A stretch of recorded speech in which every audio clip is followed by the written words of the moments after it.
Activez vos synapses. Activez vos synapses.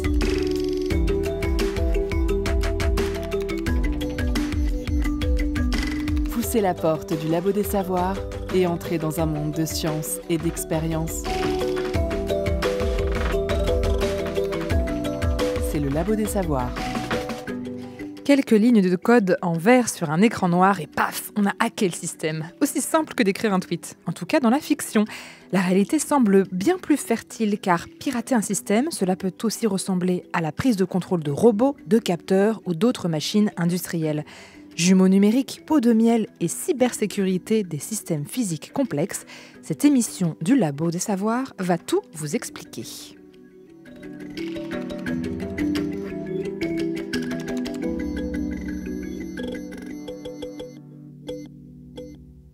Avec nous en plateau pour parler de cybersécurité et de recherche scientifique sur ce sujet, nous recevons deux invités, Jérémy. Oui Sophie, autour de la table, deux doctorants dont les travaux vont nous éclairer aujourd'hui. Vous menez vos recherches à l'Institut Mines Télécom IMT Atlantique au sein de la chaire Cyber CNI. Mathis Durand, bonjour. Bonjour. Votre thèse porte sur la conception de pots de miel les plus alléchants possibles. Hugo Bureau, bonjour. Bonjour. Votre thèse traite des utilisations de jumeaux numériques pour l'analyse cybersécurité. J'ajoute que vos travaux sont menés en collaboration avec la chaire de recherche en cyberdéfense de l'UQAC, l'Université du Québec à Chicoutimi. Les voies de la recherche scientifique au Labo des Savoirs. Alors quel est le point commun entre Boulanger, Free, l'hôpital d'Armentières ou Libération ? Il s'agit d'une liste de victimes récentes de cyberattaques. Ce phénomène est loin d'être anecdotique. Action contre la cybermalveillance, le groupement monté par l'État pour l'assistance et la prévention en cybersécurité recensait 2782 attaques avec rançon en 2023.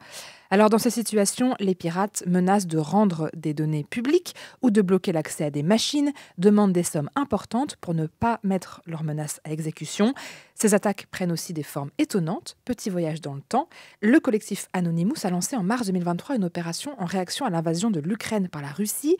À ce moment-là, plusieurs dizaines d'imprimantes ont été piratées. Elles ont imprimé de manière frénétique des messages de contre-propagande à destination de la population russe. Donc les exemples ne manquent pas. Avant de creuser vos sujets de recherche, prenons le temps de comprendre le contexte autour de ces événements. Alors peut-on essayer de définir un peu ce que c'est qu'une cyberattaque ? Peut-être Mathis Durand pour commencer ? Si on peut définir ça, une cyberattaque, ce serait quand un attaquant ou un groupe d'attaquants va chercher à obtenir quelque chose d'un système d'information de manière plus ou moins licite. Donc souvent, on a en partie des moyens illicites, mais des fois, on peut avoir des choses qui sont totalement licites et qui rendent parfois les attaques assez complexes. Le but de l'attaquant, ça va reposer sur plusieurs principes, mais on peut imaginer que le premier motif d'attaque va être la récupération d'argent, tout simplement. Mais on peut aussi avoir des actions qui soient politiques ou qui soient en réponse à des phénomènes. On en parlait tout à l'heure, notamment avec la guerre en Ukraine. Et donc l'objectif de ces attaquants, la plupart du temps, ça va être de s'introduire dans un système dans lequel ils ne sont pas censés s'introduire.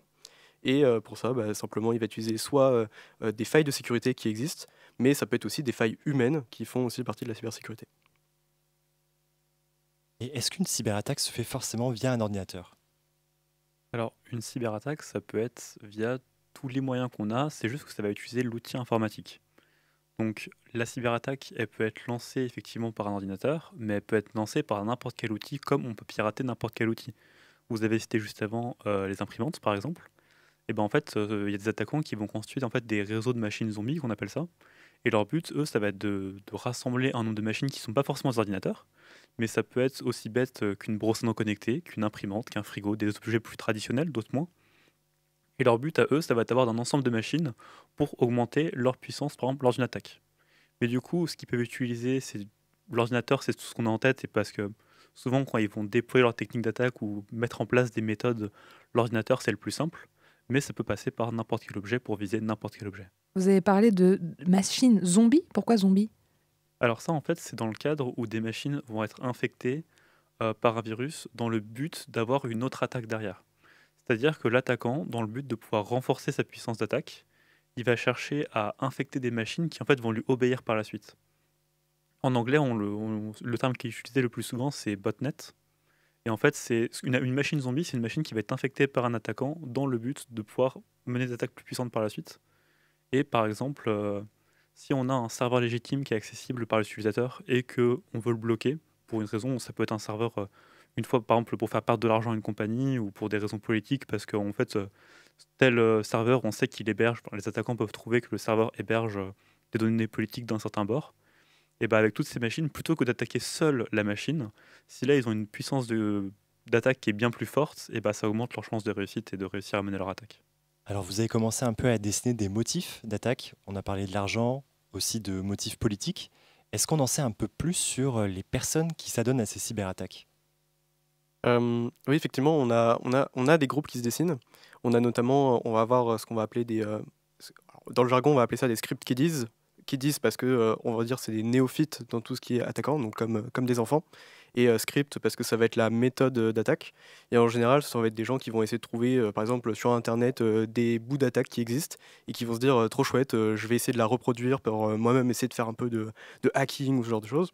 On va avoir des attaquants qui vont être beaucoup plus débrouillards, qui vont par exemple, comme le mentionnait Hugo avant, qui vont essayer de produire des botnets avec des systèmes de plus en plus complexes, avec des attaques de plus en plus complexes, avec potentiellement plus d'attaquants. Botnet, pardon, je ne sais pas ce que c'est botnet. Oui, botnet, c'est la contraction de bot et network. Donc network pour un réseau et bot pour un robot. Et donc ça va être un réseau de robots. Et donc en général, le meilleur exemple, ça va être plein de petites machines qui vont être codées avec des choses relativement simples et qui vont tout agir un peu comme un orchestre. Et donc ça, c'est deux premières catégories d'attaquants, mais on peut aussi avoir des attaquants qui vont être des cybercriminels, donc qui vont avoir une réelle organisation cybercriminelle, qui vont essayer de détourner de l'argent, ou ce genre de choses. Et on va avoir une sorte de dernier niveau d'attaquants, où là, on va vraiment avoir des attaquants qui sont très méthodiques, qui sont très compétents, voire peut-être parmi les plus compétents dans ce domaine, et qui vont, eux, essayer de vraiment avoir un gros impact, soit industriel, soit politique, et qui vont vraiment avoir des méthodologies où potentiellement ils vont pouvoir rester 6 mois dans une compagnie ou dans un système, se faire passer comme étant un élément du décor et du jour au lendemain déclencher une attaque, ce qui ne font pas les premières catégories d'attaquants. Est-ce qu'on a une idée des proportions de ces différents types d'attaquants? Est-ce qu'il y a beaucoup de kiddies? C'est quoi? C'est les enfants? Scripts qui disent. Les scripts kiddies, est-ce qu'il y en a? On sait qu'il y en a beaucoup et il y a très très peu d'attaquants qui sont des cybercriminels, ou est-ce que c'est l'inverse? On se rend compte de ça, de cette population? Alors, j'ai pas de chiffres sous la main, mais c'est sûr que ce qui est en majorité, c'est ce qu'on appelle les script kiddies. Dans ce cas, je thématise, ce qui fait qu'une personne est souvent catégorisée de script kiddies, c'est qu'en fait, elle utilise des scripts qu'elle ne comprend pas leur fonctionnement. Et ça, en fait, souvent c'est des hackers qui sont plus pointus au niveau technologique, qui eux vont mettre au point ces outils-là pour que les personnes qui ne comprennent pas puissent juste utiliser, juste en voyant un tuto par exemple sur YouTube ou peu importe le contexte. Les scripts kiddies, c'est sûr qu'il y en a beaucoup plus que des attaquants qui ont beaucoup de compétences.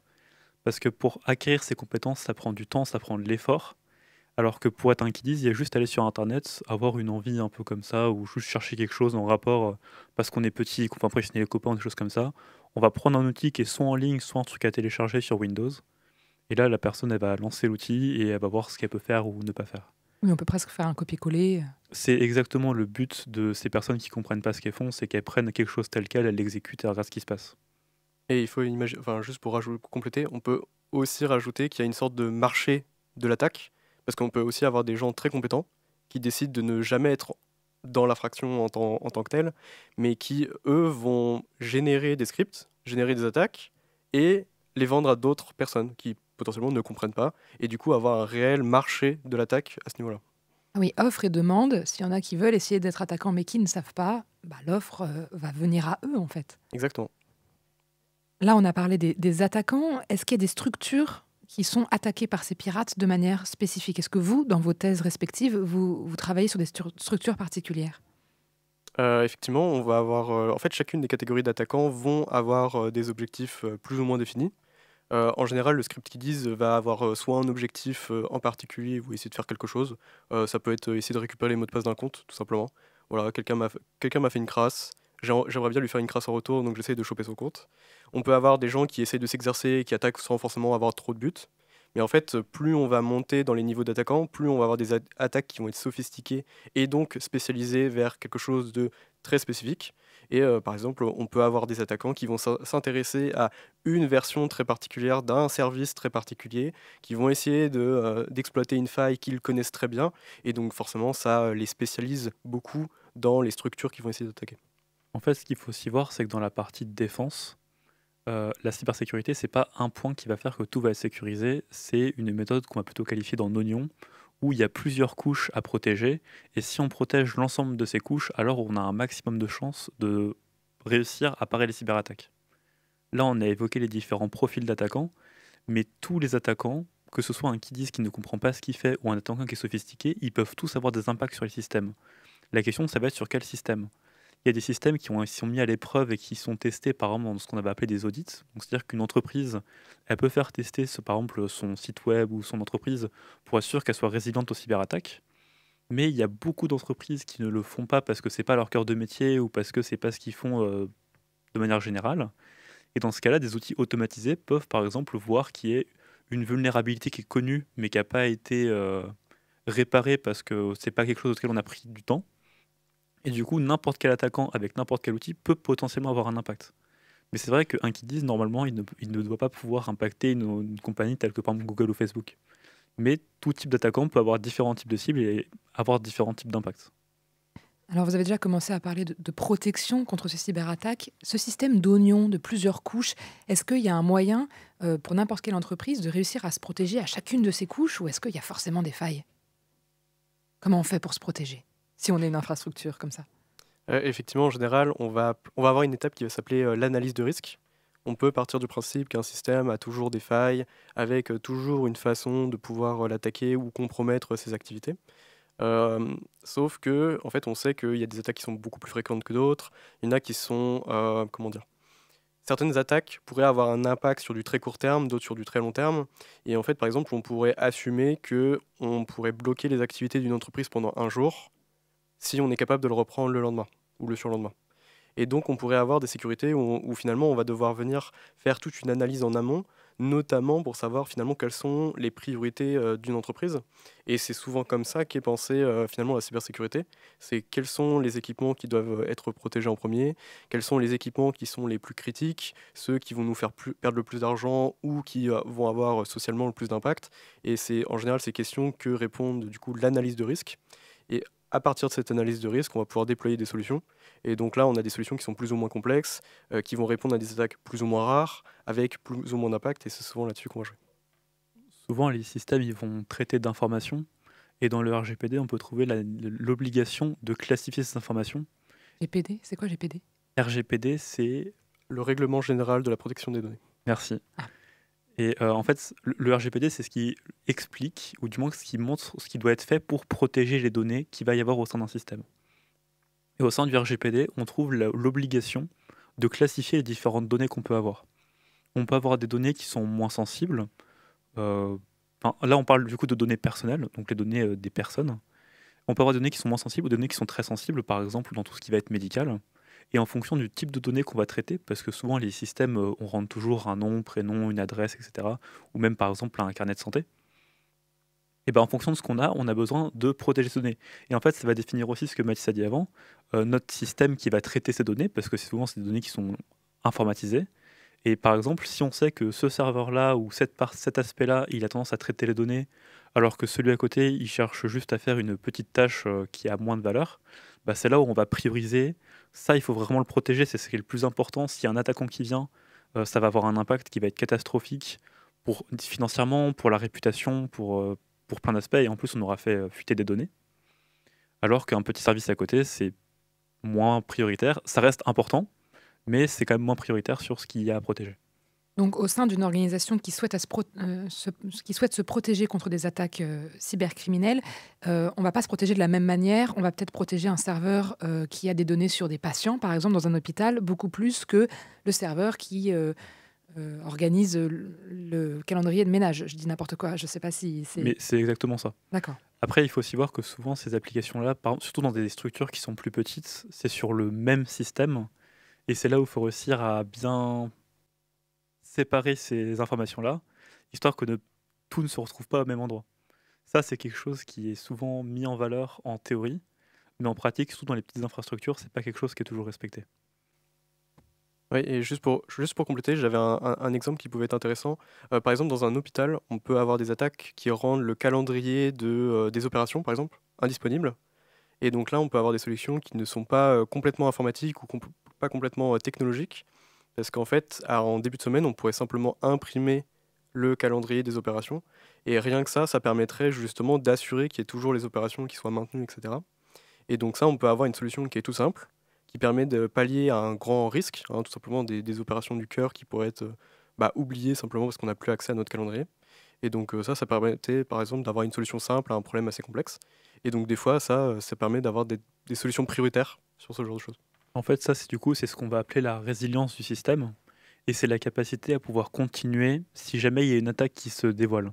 Et c'est ce qu'on fait aussi avec la partie analyse des risques, parce que notre système, on ne veut pas qu'il soit attaqué, mais en pratique, on ne peut pas l'empêcher. Et c'est là où ce que disait Baptiste, c'est la partie, on va prioriser en fonction de certaines attaques, et on sait que ça c'est quelque chose qui est probable, ça c'est quelque chose qui est moins probable. Dans le cadre où il y a une attaque qui arrive, en fait on va établir ce qu'on appelle un plan de continuité des activités, c'est-à-dire comment lors de l'attaque et à la suite de l'attaque, on va pouvoir récupérer et faire pendant l'attaque. On va parler justement des solutions en deuxième partie de cette émission, mais avant, est-ce que vous pouvez nous dire un petit mot sur la chaire Cyber-CNI ? La chaire Cyber-CNI, c'est une chaire industrielle. Une chaire industrielle, ça va être un organe qui va servir à récupérer de l'argent, notamment pour la recherche. Et donc là, en particulier sur les recherches qui vont concerner tout ce qui est réseau d'infrastructures critiques.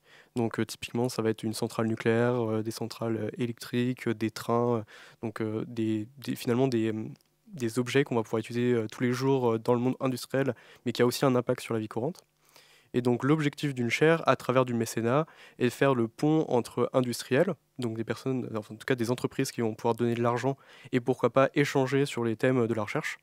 Et ça va permettre de financer des thèses, des post-docs, en tout cas des gens qui vont travailler dans la recherche et qui derrière vont pouvoir partager leurs travaux, pourquoi pas en priorité aux industriels, mais l'objectif est de le faire pour le monde de la recherche au global. Est-ce que vos thèses à vous sont financées par cette chaire ? Oui. Vous êtes des chercheurs qui travaillaient grâce au financement d'industriels pour ensuite peut-être les protéger eux, puisque vous travaillez sur la cybersécurité, c'est bien ça ? Exactement. C'est ça. Alors ça fonctionne sur un système de mécénat, ce qui permet aussi de décorréler la partie industrielle de la partie monde de la recherche publique, parce que c'est tout simplement que si ma thèse, à titre d'exemple, était directement financée par un industriel, on pourrait imaginer que cet industriel essaye d'orienter ma thèse dans la direction des objectifs de la compagnie, ce qui peut être une bonne chose, mais ce qui n'est pas forcément l'objectif de tout le monde, en tout cas l'objectif de chacun. Et donc là, ça permet, avec ce système de mécénat, d'avoir un découplage à ce niveau-là, d'être un peu plus libre, tout en gardant une proximité avec certains industriels qui nous permet aussi d'avoir des cas d'usage concrets et pourquoi pas des contacts avec le monde professionnel. En fait, la différence avec la partie mécénat, c'est qu'on n'a pas d'obligation de production à leur égard. Au moment où ils donnent les financements, ils ne donnent pas des financements pour n'importe quoi. Ils se mettent d'accord, parce que du coup, c'est un ensemble d'industriels qui se mettent d'accord sur les sujets qui vont être évoqués, les sujets sur lesquels les étudiants, les postdocs ou les chercheurs vont travailler. Et le but, c'est qu'il y ait des sujets communs sur lesquels ils puissent se mettre d'accord, sur lesquels on va travailler, sans qu'il y ait d'obligation de résultat derrière. Mais nous, ça va nous aider dans le cadre des recherches, comme Mathis l'a dit, pour avoir des données, pour avoir des informations, pour avoir des cas un peu plus concrets que juste de la théorie, et voir ce qui est applicable pour de vrai, dans leur système par exemple. Et aujourd'hui, on a de la chance parce qu'on fait partie de la plus grande chaire française industrielle, ce qui nous permet d'avoir pas mal de contacts, que ce soit d'un point de vue recherche ou industriel. On se retrouve juste après une petite pause musicale pour évoquer plus en détail vos thématiques de recherche dont on est déjà un peu en train de parler, les jumeaux numériques et les pots de miel, oui.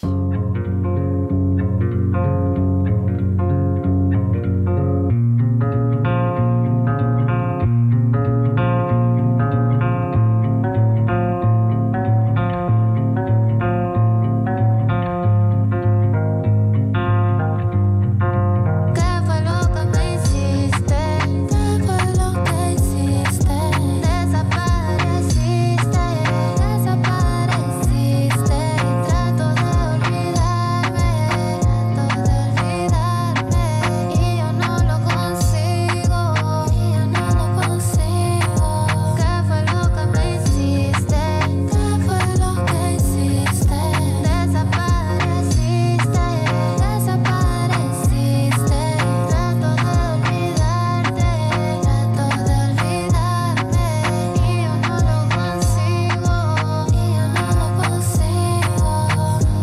te llevo tatuado en mi piel.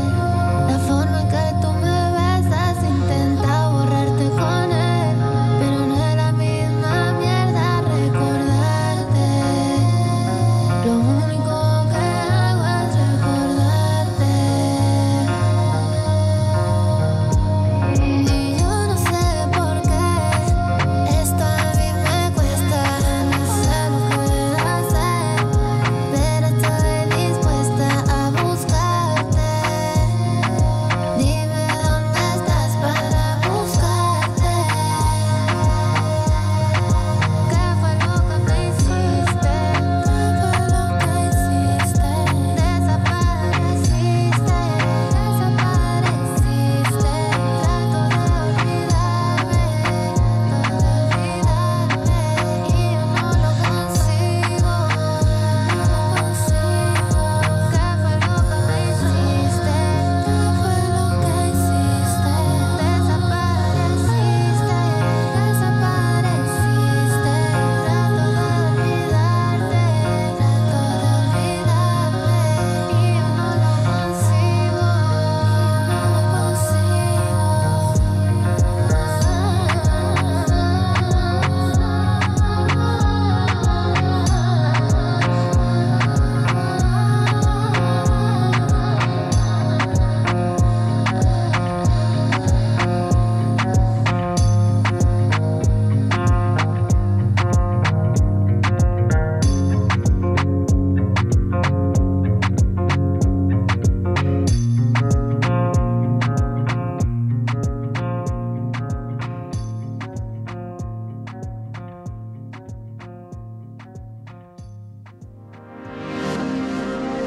Le son des sciences au Labo des Savoirs.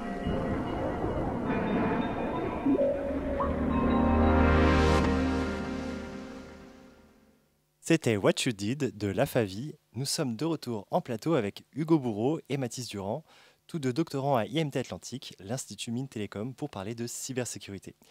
Alors vos sujets de thèse amènent une problématique commune, répliquer des systèmes physiques avec des enjeux autour des questionnements cyber. Alors démarrons par vos travaux, Hugo Bourreau. Qu'est-ce qu'un jumeau numérique? Alors, un jumeau numérique, dans le contexte, par exemple, industriel, donc avec une entreprise, le jumeau numérique, ça va être le but de créer un jumeau, donc une copie, d'un système qui existe. Par exemple, un contexte, ce qu'on va appeler cyberphysique, c'est par exemple une ligne de production dans une entreprise. Notre ligne de production, on veut pouvoir la contrôler, la monitorer, et du coup, on va en créer un jumeau, donc c'est-à-dire une copie virtuelle qui va nous permettre de voir ce qui se passe concrètement dans notre système physique. Ça veut dire qu'on va avoir d'une part une interface qui va nous permettre de voir, d'avoir une visualisation de ce qui se passe, et le but, ce serait de pouvoir envoyer des commandes ou recevoir des informations de ce qui se passe. Dans le cadre de la cybersécurité, on va prendre notre ligne de production, et le but de cette copie, c'est de pouvoir voir ce qui se passe d'un point de vue cyber. Donc, on sait que notre ligne de production, pendant sa vie, elle va subir des attaques. Le problème, c'est que c'est souvent un fonctionnement qui est un peu abstrait, on ne sait pas trop ce qui se passe. En plus, c'est un système physique, c'est limité en termes de puissance, en termes d'espace.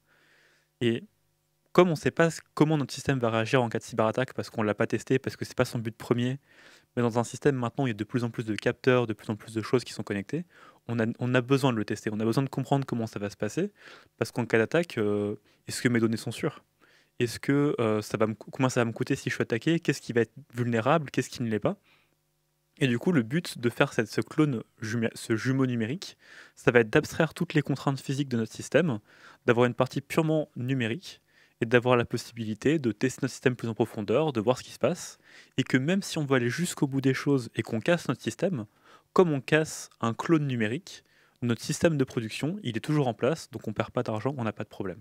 Et est-ce qu'il y a une différence entre un jumeau numérique et une simulation?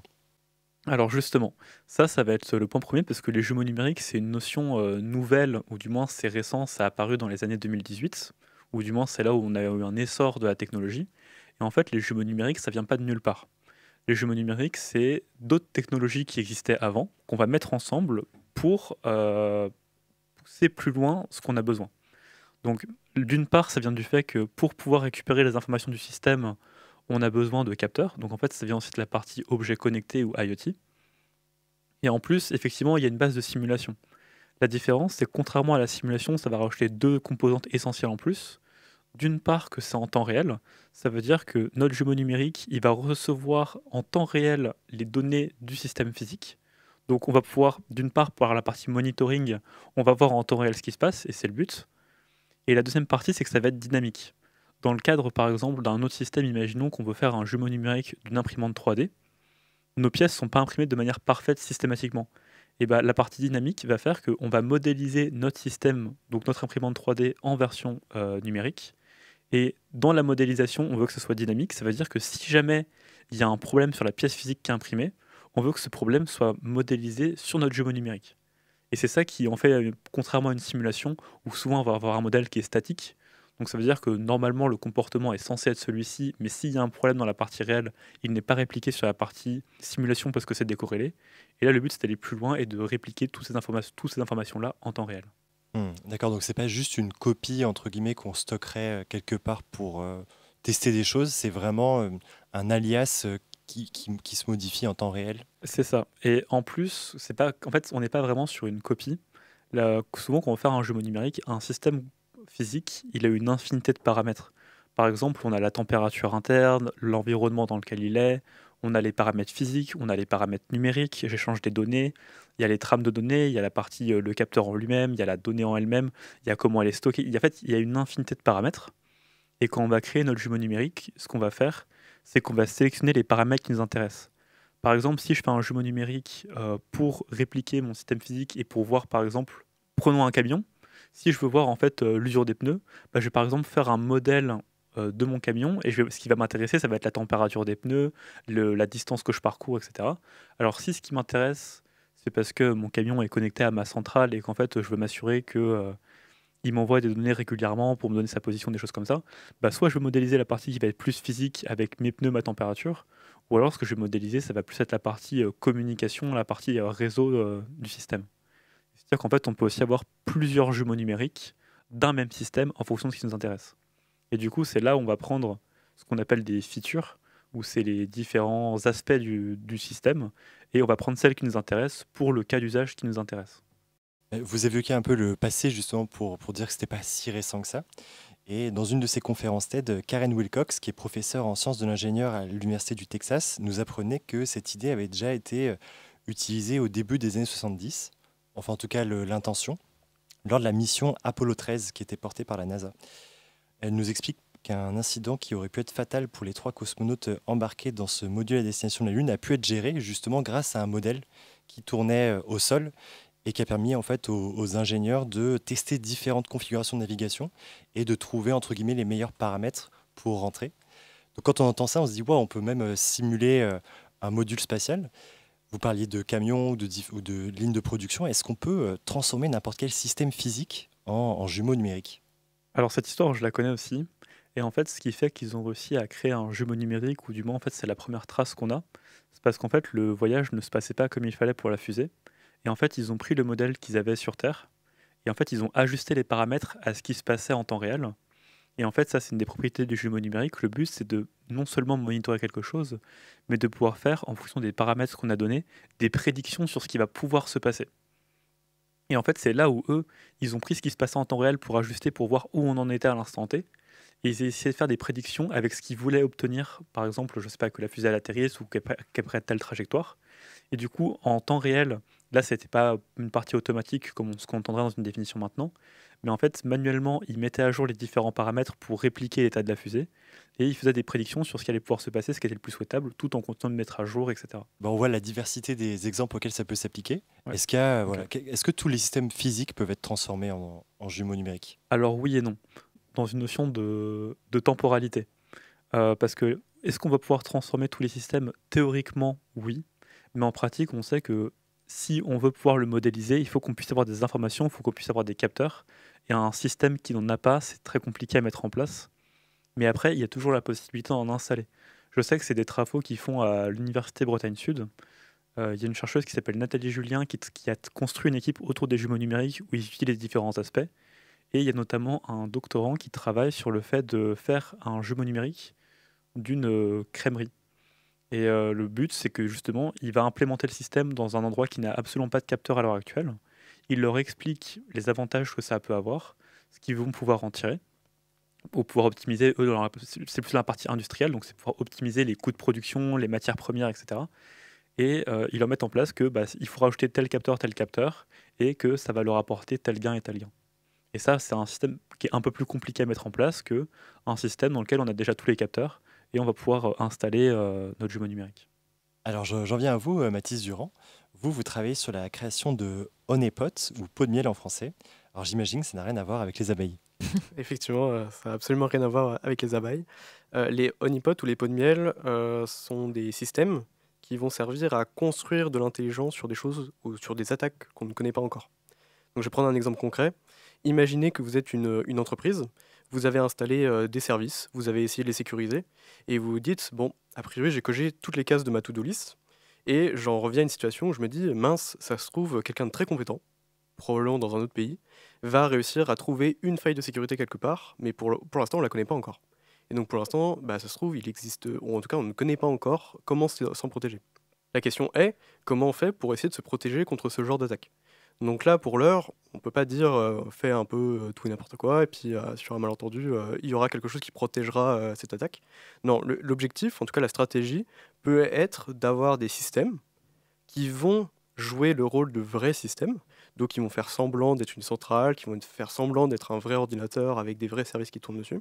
Et l'objectif va être de leurrer un attaquant, le séduire pour lui faire croire que cette machine est une vraie machine, et de faire en sorte que l'attaquant déploie son attaque, et qu'il finisse par se rendre compte que finalement il n'y a rien, parce que l'attaquant va finir par s'en rendre compte, mais une fois qu'il s'en sera rendu compte, ce sera trop tard, parce que la personne qui a déployé cette fausse machine aura récolté toutes les informations, et pourra, a posteriori, se dire « Ah ok, c'est comme ça que j'aurais dû protéger », et après déployer les systèmes de protection sur les vrais systèmes.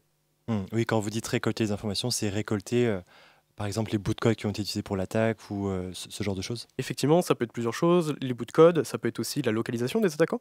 On peut se rendre compte que par exemple certains services sont plus attaqués par exemple par l'Asie que par les Amériques. On peut avoir des informations sur les attaquants en eux-mêmes, leurs méthodes, leurs stratégies.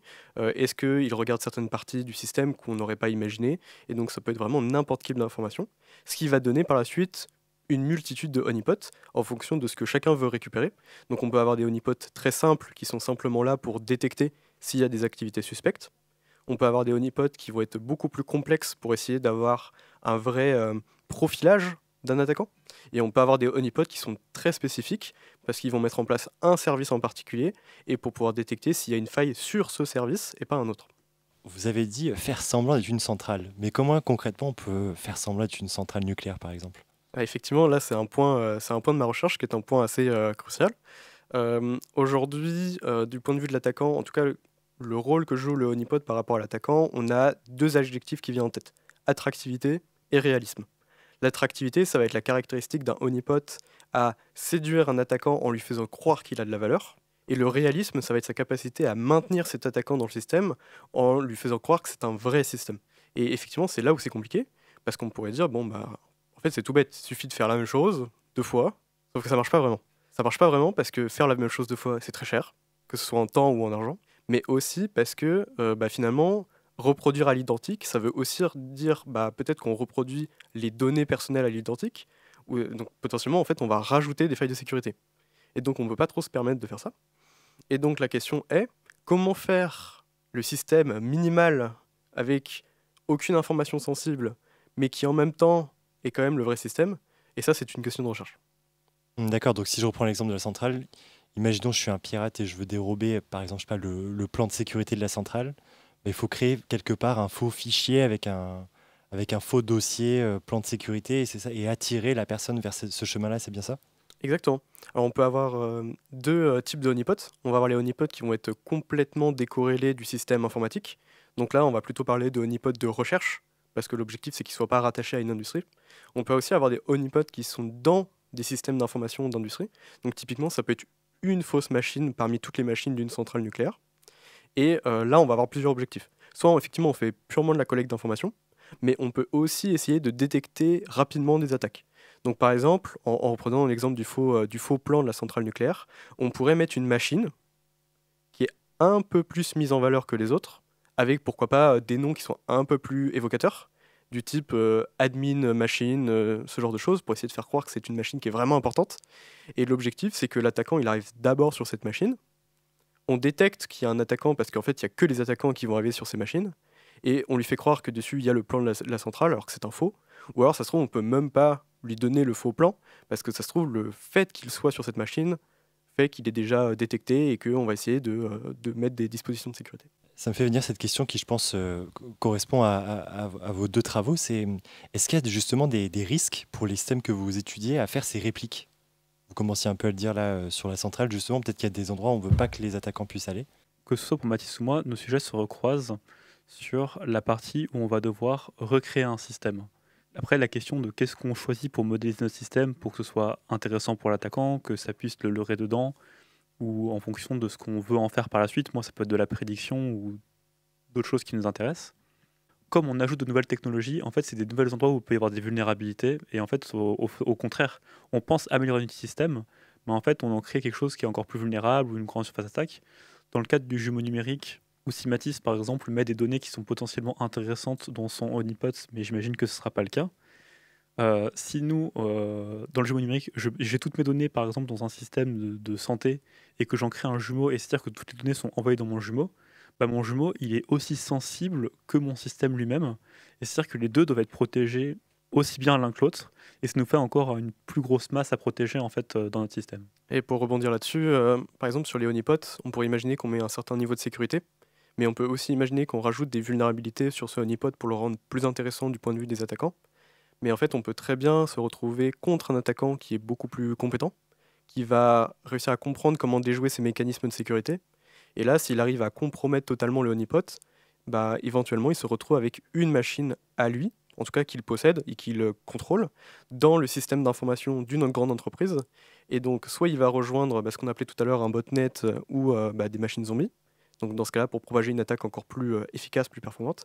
Mais ça peut être aussi une jolie porte d'entrée pour atteindre des vraies ressources du système. Parce que, juste pour dans le cas du honeypot, l'objectif de Mathis, c'est que l'attaquant il puisse compromettre le honeypot, mais dans une partie qu'on maîtrise. Et c'est ça que tu veux éviter. Enfin, tu veux éviter que tu rajoutes des vulnérabilités pour ça, mais tu veux pas que l'attaquant il prenne complètement le contrôle de notre système de contrôle de ce qui se passe, où là, on n'a plus le contrôle de la machine et c'est perdu. Exactement. Oui, il y a une question d'étanchéité en fait. Exactement. On veut pas que, en fait, on veut pouvoir quand même maîtriser l'attaque de l'attaquant. La fin de notre cyberdiscussion, c'est juste après cette seconde pause musicale.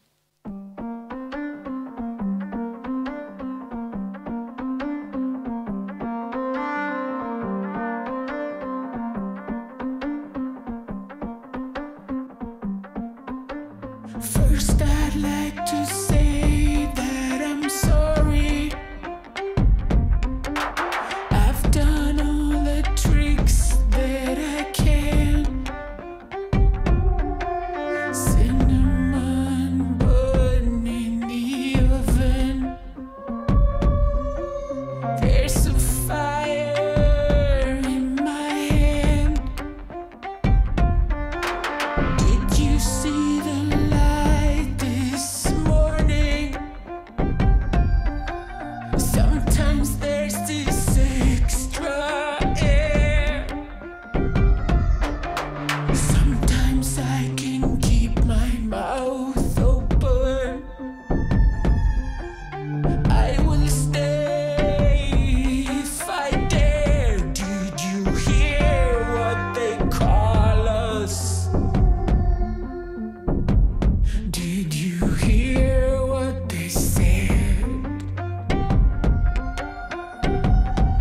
My plan was flexible.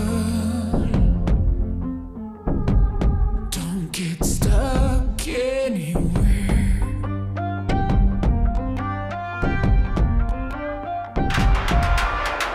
Can I just hold you for a minute? Some things just ain't easy to repair. The person who came here was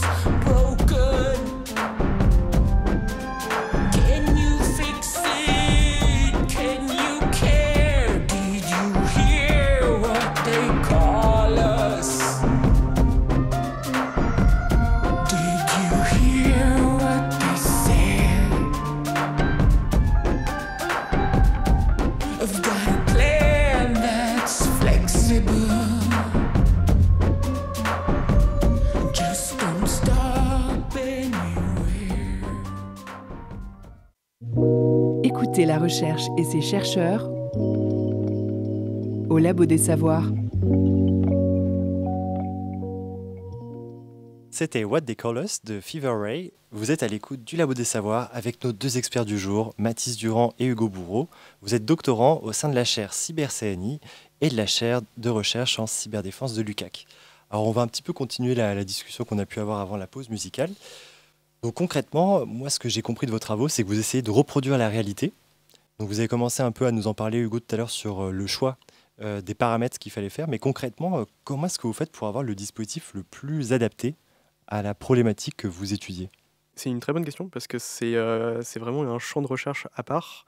Tout simplement parce que finalement, choisir les paramètres ou les propriétés sur lesquelles on va vouloir jouer, en tout cas reproduire ou représenter, c'est une vraie question puisque ça va demander du temps et surtout ça peut complètement faire mouche chez l'attaquant ou pas. On peut très bien passer beaucoup de temps à reproduire un système d'information, par exemple représenter des dossiers, des documents qui peuvent être administratifs ou faire semblant d'être administratifs. Mais si derrière l'attaquant, lui, regarde simplement le mouvement de la souris, voir qu'il n'y a pas de mouvement de la souris de la journée, et du coup qu'a priori il n'y a personne derrière l'ordinateur, finalement on a passé toute notre journée, dans le meilleur des cas, semaine peut-être, à faire finalement des fichiers qui servent à rien. Et donc la question est toujours un compromis entre le temps qu'on va y passer et à quel point on va réussir à attraper, ou en tout cas à subir des attaquants. J'imagine que pour les jeux mots numériques, on retrouve à peu près ces mêmes paramètres, savoir est-ce que ça va vraiment avoir un impact. Ouais. Et du coup, la question est finalement comment on fait pour correctement choisir. Et souvent, ça va être fait de manière plus ou moins expérimentale. On va voir qu'il y a des choses qui vont avoir plus d'impact que d'autres, où on va essayer de comprendre la méthodologie de l'attaquant. Parce qu'en général, on a assez peu d'attaquants qui viennent nous dire comment ils s'y prennent. Et Ils sont timides. ils sont un peu timides, je pense. Mais ça passe surtout, je pense, par la capacité d'analyse. Souvent, quand on parle de mettre ça en place, on pense vraiment à la conception du système, comment on va faire, est-ce que mes paramètres sont bons. Mais avant, il y a une grosse partie d'analyse de déjà comprendre ce qu'on veut faire. Et dans le cadre de l'attaquant, j'imagine qu'avant, vous définissez un profil pour un attaquant en particulier, et c'est ce que vous allez modéliser dans le système pour se dire, on va chercher à coincer tel type d'attaquant. Par exemple, est-ce qu'un script Kiddies va être intéressant ou pas? Ou alors est-ce qu'on s'intéresse plutôt à un attaquant qui a beaucoup de compétences? Effectivement, c'est quelque chose vers lequel on va, tout simplement parce qu'on s'est rendu compte que faire des honeypots pour essayer d'attraper un peu tout et n'importe quoi, ça marchait bien au début, ça marche de moins en moins bien parce que les honeypots sont aussi connus des attaquants, peut-être qu'ils en déploient eux-mêmes, donc finalement il faut aussi qu'on arrive à être efficace. Et donc effectivement, dans toute la démarche de construction, on va retrouver cette question de finalement on veut attraper qui? Ils veulent quoi? Quelles sont leurs stratégies? Et donc ça, c'est des questions à part entière. Mais concrètement, vous, durant votre thèse, vous vous attendez à ce que vos dispositifs soient attaqués par une personne de l'extérieur? Moi, globalement, j'ai de grandes chances d'être au moins touché par des scripts qui disent, ou à défaut, des ordinateurs qui sont automatisés pour essayer de scanner l'Internet. En fait, à chaque fois qu'on va déployer un service sur Internet, on va avoir automatiquement plein de scans qui vont être faits par des machines. L'objectif, ça va être de cartographier Internet, mais des fois, c'est aussi de voir s'il y a des failles de sécurité qui existent, qui sont déployées. Donc en général, ça, c'est la partie la moins intéressante, parce que c'est des choses qui sont très connues, voire finalement très bien maîtrisées. Et donc nous, on n'a pas forcément besoin de collecter encore plus d'informations là-dessus. Mais c'est un peu la première étape. C'est-à-dire que dès qu'on arrive un peu dans ces systèmes, enfin en tout cas, on se fait voir par ces systèmes, on peut se dire que derrière, des attaquants plus expérimentés vont essayer quelque chose. Et à travers ma thèse, il y a j'espère, de grandes chances d'attraper des gens qui vont mettre des attaques un peu plus élaborées. Mais j'ai assez peu d'espoir d'avoir un réel attaquant étatique qui va essayer de jouer à de la politique sur mes systèmes. C'est un appel du coup. C'est un appel d'offres, mais allez-y doucement parce que c'est pas tout à fait prêt. J'ai l'impression que c'est la collection des meilleurs profils de cartes Pokémon. Ouais. Est-ce qu'on arrive à avoir un Pokémon légende ou C'est pas? ça. Pour la partie jumeaux numériques, moi je me plaçais pas forcément sur l'aspect attaque, je me plaçais vraiment sur l'aspect défense. Et du coup, j'imaginais pas avoir un acteur externe qui va venir tester mon système, mais plutôt tester un système actuel pour voir comment on peut l'améliorer sans nécessairement qu'il y ait un attaquant qui vienne dans un cas entre guillemets réel attaquer mon système. Donc là, on est en train de réfléchir à créer votre jumeau numérique parfait ou votre pot de miel le plus alléchant possible. Est-ce que vous partez d'une page blanche ou est-ce qu'il y a un peu des briques de base que vous pouvez assembler? Alors effectivement, on part pas non plus d'une page blanche, surtout pour les honeypots qui eux aussi ont eu leur première trace en 1970. Donc effectivement, ils sont un peu plus vieux que moi. Et ce qui est très intéressant, c'est qu'il y a eu une grande évolution. Parce que simplement les attaques ont aussi évolué, nos connaissances sur les attaques ont aussi évolué, et ce qui nous permet aujourd'hui d'avoir vraiment une évolution complète avec vraiment des honeypots qui se dessinent un peu dans toutes les directions avec des objectifs différents. Et aujourd'hui, on a par exemple des papiers qui vont critiquer complètement les honeypots en disant finalement vous rajoutez plus des failles de sécurité que vous arrivez à récupérer des informations. On va avoir des travaux qui vont comme ça être très critiques, ce qui est évidemment intéressant et qui va nous permettre aussi de construire une solution qui va trouver un compromis qui serait intéressant, et notamment le compromis entre quels sont les risques que je prends, quel est le temps que j'y passe, quelle information ou quel bénéfice j'en tire. Et donc aujourd'hui, il y a beaucoup de solutions qui existent pour les honeypots en milieu industriel. Il y en a encore plus pour les honeypots dans les milieux plus classiques. Mais du coup, là, je me retrouve sur un terrain où je vais pouvoir tester différentes solutions, les comparer et pourquoi pas proposer une solution qui va agglomérer plusieurs méthodes, plusieurs résultats pour avoir un compromis qui serait intéressant. Et pour vous, Hugo? Dans le cadre des jumeaux numériques, on n'est pas du tout sur... En fait, comme je le disais tout à l'heure, c'est une technologie nouvelle, mais qui se base sur beaucoup de technologies déjà existantes. Donc les jumeaux numériques dépendent d'une part de l'évolution des objets connectés, parce que c'est souvent ce qu'on va utiliser pour récupérer de la donnée, et ça se base aussi sur des méthodes de création de modèles et de simulation. Et là, il y a des outils qui existent, et même les outils pour faire du digital twin directement, maintenant ça commence à exister. Depuis 2020, il y a Microsoft Azure Digital Twin qui existe, donc un outil proposé par Microsoft. Et là, c'est des outils pour mettre en place dans les entreprises les digital twins. Donc non, ce ne sont pas des outils qui sont... Enfin, c'est pas une technologie qui sort de nulle part, qui est nouvelle, et qui d'un coup, hop, ça apparaît. Donc on réutilise des briques qui existent déjà. Mais en tout cas, pour la cybersécurité, c'est un nouveau cas d'usage. Les digital twins sont... Enfin, les jumeaux numériques, ou en anglais digital twins, sont étudiés depuis 2018. Mais ceux pour la cybersécurité, c'est encore quelque chose qui est en marge de ce qu'on fait à l'heure actuelle. Alors avant de vous poser nos dernières questions, on écoute un extrait de la chronique de Nicolas Arpadjian dans l'émission Nouveau Monde de France Info en novembre 2024 dernier, où il est question de parcs-mètres malfaisants. Toujours à la recherche de performance et de rentabilité, les pirates multiplient les incursions dans le monde physique pour conduire leurs activités cybercriminelles. Ainsi, en octobre dernier, des stickers, des autocollants aux allures de QR code ont fleuri sur au moins 161 horodateurs à Nice. Les automobilistes désireux de régler leur stationnement étaient invités à se connecter directement avec leur smartphone sur un faux service Pay by Phone, en principe en service dans la ville. En un clic, vous atterrissiez sur un site bidon qui, évidemment, ressemblait trait pour trait au site officiel. Donc on imagine que l'intérêt de l'escroc, c'est de récupérer l'argent des parcs-mètres. Alors oui, mais pas seulement, puisque la victime a fourni également ses références de carte bancaire qui peuvent être utilisées et revendues par la suite. Ici, le pirate mise sur la confiance du consommateur qui, dans le contexte de la situation, fournit sans crainte ses informations. D'autant que s'il ne pointe pas assidûment ses comptes, il ne prendra conscience du vol qu'en recevant plus tard l'amende pour stationnement impayé. Face à des dispositifs numériques de sécurité de plus en plus élaborés, les fraudeurs cherchent donc à s'immiscer dans la vie quotidienne afin d'abuser de la confiance des consommateurs, ce qui exige pour eux de conduire des activités en ligne, mais également de s'organiser sur le terrain en déployant par exemple des autocollants sur des bornes de stationnement ou sur des affichettes d'information dans les transports en commun. Voilà pour cet extrait, vous l'avez compris, on arrive dans la dernière partie de l'émission sur un côté un peu plus boîte à outils, info pratique. Comment on fait quand, en flashant un QR code, on risque de se faire voler nos données ? Pour moi, ça fait suite à une autre type d'attaque qui était connue avant, où il y avait une attaque qui était très répandue, où ça consistait sur là où on paye dans les magasins, la borne où on met notre carte bleue et qu'on paye, il y a des gens qui s'amusaient à mettre des faux claviers par-dessus, qui a fait scandale il y a maintenant, c'est assez vieux, ça a peut-être 5-10 ans. Quand on tapait notre code de carte bleue, c'était enregistré, en fait, c'était une couche qui venait peut-être par-dessus. On retrouvait ça aussi sur les distributeurs automatiques de billets, où en fait, ils venaient mettre le code par-dessus, on rentrait notre code, notre carte bleue, et ça pouvait récupérer du coup soit un champ magnétique, soit directement, en fait, on avait le code. Donc soit il fallait qu'ils réussissent à cloner la carte, c'était un peu dur, mais en tout cas, s'ils arrivaient à récupérer la carte bleue, donc la voler plus tard en second temps, et ben, ils pouvaient directement avoir le code, les informations, etc. etc. Et là, j'ai l'impression qu'on est un peu sur un cas plus récent de l'attaque. Effectivement, en fait, ça fait écho à beaucoup d'attaques différentes. C'est aussi pour ça que finalement les attaques sont assez complexes puisque finalement elles sont représentées sous plusieurs formes. On peut aussi penser au phishing. Le but du phishing, c'est d'envoyer un mail dans lequel il y a un lien qui est vérolé Et effectivement, là, l'objectif, c'est de pousser l'utilisateur à cliquer dessus. Donc souvent, on va utiliser des notions d'argent. Donc là, par exemple, pour le parc-mètre, on va dire, la conséquence est assez immédiate. C'est finalement, si on ne paye pas le parc-mètre, on va finir par avoir une amende. Et donc l'objectif est de faire croire à l'utilisateur qu'il y a une situation d'urgence ou il y a une situation qui est importante.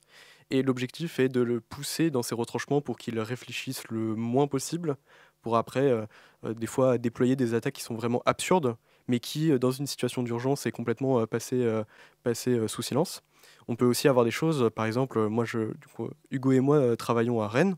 À Rennes, donc à Nantes aussi, on a des soucis de logement, avec notamment un circuit qui est assez bouché. Et on peut avoir des annonces Le Bon Coin qui apparaissent, avec des appartements très alléchants, qui vont vous demander dans la précipitation des dossiers, notamment pour organiser des visites. Alors, comprenez, le propriétaire, il s'est fait mal la semaine dernière, donc des fois, il a un peu du mal à passer. Mais en tout cas, très vite, il faut envoyer un dossier. Et c'est la meilleure méthode pour eux de récupérer vos documents comme votre carte d'identité et après d'essayer de faire des actions de faussaires, et notamment pour essayer de usurper votre identité. Toujours faire attention quand on envoie son identité, surtout si c'est joint avec un RIB ou peu importe. En fait, il faut se dire qu'avec toutes ces informations-là, même si on le fait pour réserver un appartement, encore une fois, il faut vérifier les pièces qu'on doit envoyer. Parce que si on envoie toutes nos informations, y compris bancaires, en fait, la personne, elle a tout ce qu'il faut pour se faire passer pour nous sur Internet. Alors j'ai un autre exemple, parce qu'il se trouve que ça m'est arrivé il n'y a pas longtemps. Il y a aussi par exemple sur l'application Blablacar pour partager des voitures, un ami m'a raconté que parfois il y avait des fausses annonces Blablacar, on répondait à l'annonce pour payer le transport et ensuite on avait un message en disant mince, le site a bugué, attends, je te renvoie un lien, et en cliquant on arrive sur autre chose mais qui est très bien imité et ça ressemble à Blablacar. Comment, alors nous, consommateurs, quand on n'est pas expert de la cybersécurité, comment on fait pour détecter ça suffisamment tôt et ne pas se faire avoir par l'urgence et ne pas envoyer des mauvaises choses? Alors déjà, que ce soit le cas pour Blablacar, Le Bon Coin ou peu importe le site, quand on dit de cliquer sur un lien, il faut toujours être suspicieux de ce que ça peut être, surtout quand c'est une personne qu'on ne connaît pas. L'autre point, c'est si on arrive sur le site web, par exemple si c'est un site web connu, plutôt que de cliquer sur le lien d'une personne auquel on a un doute, on le cherche sur Internet et on va dessus. L'autre point, c'est quand on arrive sur la page web, parce que par exemple on clique sur un mail, ça on le fait tous parce que c'est plus simple que de chercher sur Internet.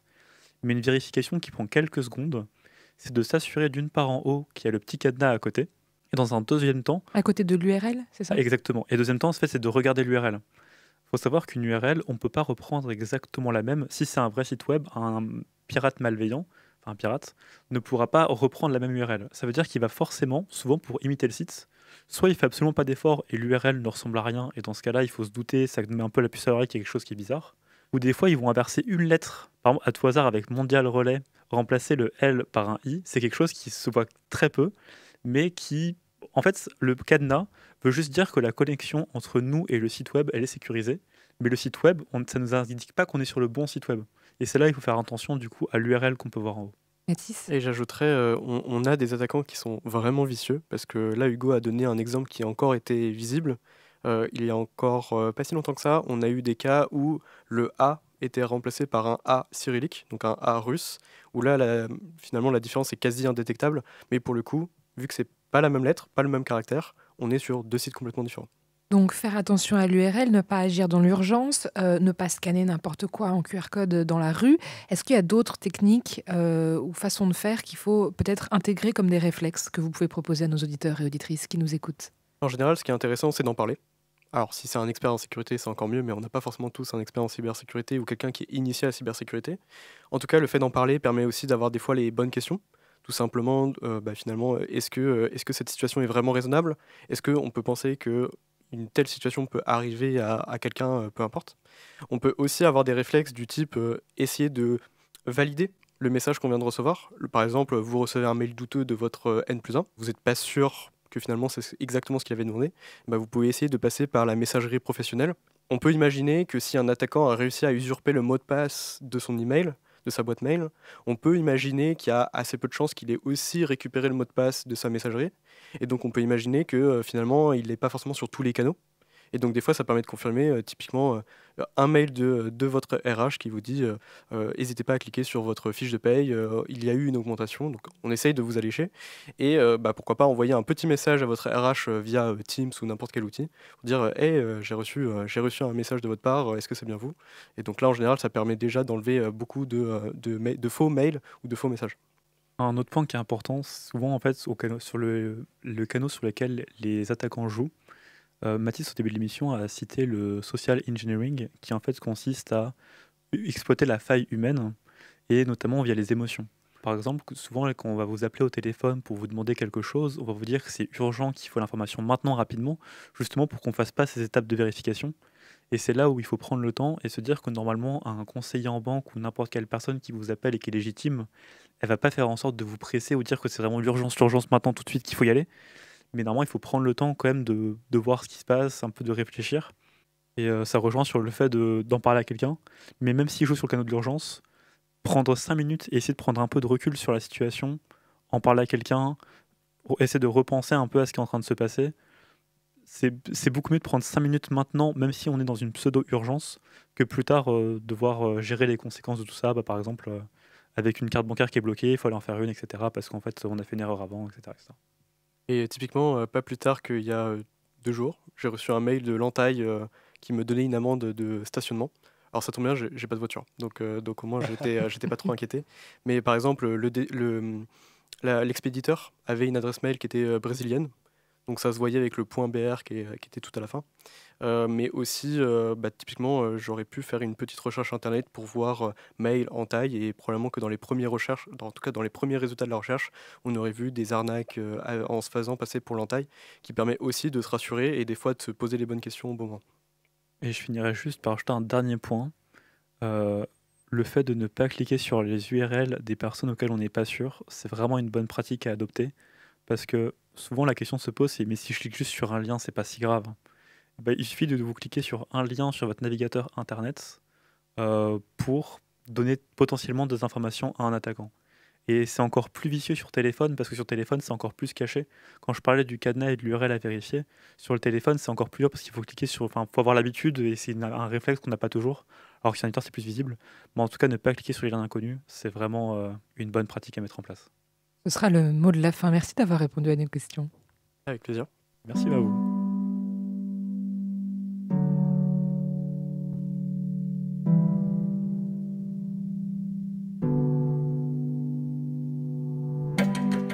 Merci encore à Hugo Bourreau et Mathis Durand, doctorants à l'Institut Mines Télécom au sein de la chaire Cyber-CNI et de la chaire de recherche en cyberdéfense de l'UCAC. Toutes les ressources sont à retrouver en description du podcast et sur notre site internet. Une émission préparée, animée et réalisée par Jérémy Frexas et Sophie Potvin que vous pouvez écouter sur nos applications de podcast. Retrouvez-nous sur le labodessavoir.fr, sur nos réseaux sociaux et on vous dit à la semaine prochaine pour une nouvelle émission.